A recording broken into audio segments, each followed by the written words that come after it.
What's up, guys? Hope you're doing well so far. Let's cut straight to the chase. Yesterday for you, I talked about the way that I want to break down Star Trek Deep Space Nine on my second channel.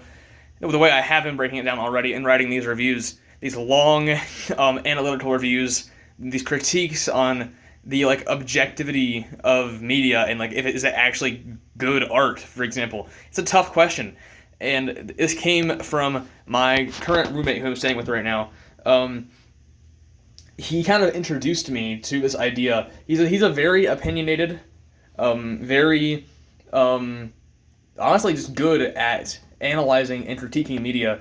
And for a long time, my friends and I thought that he was just super full of himself and opinionated in a bad way, and that he just didn't know what he was talking about. And you just want to be critical just to be negative, that kind of stuff. Recently, in the past few months, I've realized, he's actually kind of got a point. He says that he enjoys doing critiques because when things are good, it allows him to enjoy it more, to notice, what makes it good, for example. And I think it's important for me to have the distinction between quality and enjoyment.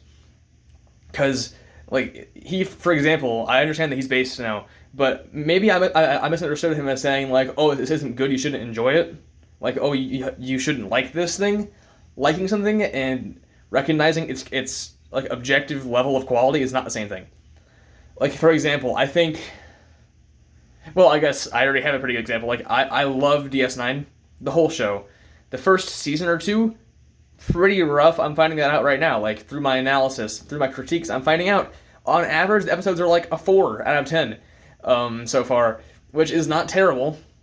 There are some that are absolutely terrible, but on average, they're mildly decent, at best, or on the lower end, right? And I still love the show. I still enjoy it. I still find it entertaining. So it's not the same thing, right? So that's kind of what's led to me understanding him better. So it's thanks to him that I'm kind of undertaking this endeavor of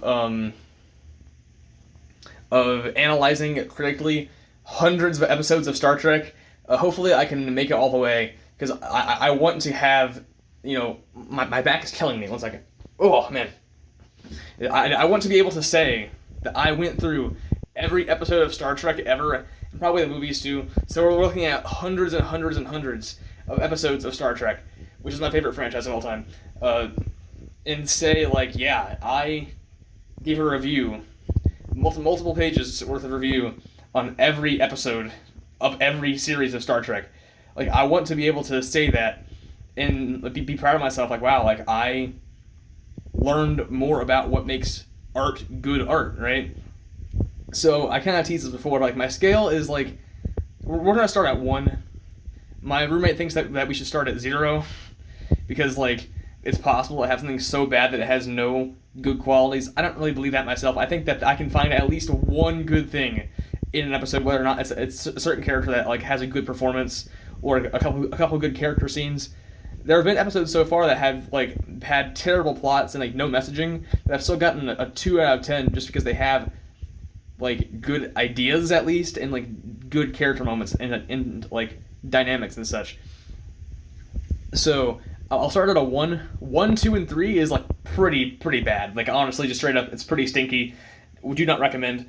4, 5, and 6 is from it's watchable to actually pretty decent.